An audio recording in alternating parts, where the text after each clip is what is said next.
Hello, आज का हमारा टॉपिक है थर्मोडायनामिक। आज हम लोग थर्मोडायनामिक के बारे में पढ़ेंगे। थर्मोडायनामिक क्या होता है? तो जब भी कोई एक सिस्टम एक ऐसा स्टेट में रहता है कि उसमें कोई भी माइक्रोस्कोपिक प्रॉपर्टीज़ में चेंजेस नहीं आता है, ठीक है, मैक्रोस्कोपिक प्रॉपर्टीज़ में। तो जब भी टाइम के साथ साथ किसी प्रॉपर्टी में चेंज आ जाता है, लेकिन अगर प्रॉपर्टी में मैक्रोस्कोपिक प्रॉपर्टी जो होता है, अगर उसके स्टेट में चेंज नहीं आ रहा है, नेट चेंज नहीं आ रहा है, तो उस कंडीशन को हम लोग बोलते हैं कि ये थर्मोडायनेमिक इक्विलिब्रियम में है। जैसे कि एक हॉट कॉफ़ी है, उसको हम लोग रूम टेम्परेचर में रख देंगे, ठीक है। हॉट कॉफ़ी क्या होगा, कुछ देर के बाद ठंडा हो जाएगा, उसके बाद उसका रूम टेम्परेचर के साथ कोई भी हीट इंटरेक्शन नहीं होगा। टेम्परेचर जो है रूम के साथ साथ कॉफ़ी का भी वही सेम टेम्परेचर आ जाएगा। तो इस कंडीशन को बोलेंगे कि वो थर्मोडायनेमिक इक्विलिब्रियम में है। फिर अगर एक और एग्जांपल है कि दीवार में हम लोग एक फ्रेम लटका दिए पिक्चर का, उसमें कोई भी प्रॉपर्टीज़ का चेंज नहीं आ रहा है, तो उस केस में उसको भी थर्मोडायनेमिक इक्विलिब्रियम में बोलेंगे। एक वाटर है, क्लोज कंटेनर में है, वो भी थर्मोडायनेमिक इक्विलिब्रियम में रहता है। थर्मोडायनेमिक इक्विलिब्रियम को 3 टाइप में बांटा गया है। थर्मोडायनेमिक इक्विलिब्रियम 3 टाइप का होता है। पहला होता है थर्मल इक्विलिब्रियम, फिर आता है मैकेनिकल इक्विलिब्रियम और केमिकल इक्विलिब्रियम। तीनों को हम लोग पारा पारी समझेंगे। तो थर्मल इक्विलिब्रियम क्या होता है? जब दो ऑब्जेक्ट है, दोनों ऑब्जेक्ट का अलग अलग टेम्परेचर है, ऐसा कंडीशन आता है कि जो ज़्यादा टेम्परेचर वाला बॉडी है वो अपना टेम्परेचर जो है, अपना हीट लोअर टेम्परेचर वाले बॉडी में ट्रांसफ़र करने लगता है। फिर एक ऐसा कंडीशन आता है कि दोनों बॉडी का टेम्परेचर सेम हो जाता है, तो उस कंडीशन में उसको थर्मल इक्विलिब्रियम बोलते हैं। जैसे कि मान लेते हैं कि एक गिलास में पानी है, उसमें हम लोग एक बर्फ़ डाल देते हैं, तो बर्फ़ का एक टेम्परेचर होता है 0 डिग्री सेल्सियस, लेकिन पानी का टेम्परेचर तो 0 डिग्री सेल्सियस नहीं होगा, नॉर्मल जो टेम्परेचर रहता है पानी का वो होगा।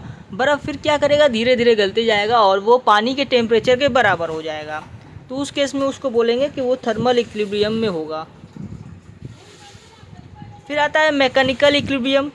जब भी कभी दो बॉडी है, ठीक है, या फिर कोई भी चीज़ है, उसमें कोई भी प्रेशर का चेंज नहीं आ रहा टाइम के साथ साथ, उसको बोलेंगे कि वो मैकेनिकल इक्विलिब्रियम में है। जैसे कि हम लोग एग्जांपल के तौर पर यहाँ देख सकते हैं कि एक बुक है जो कि टेबल पर रखा गया है।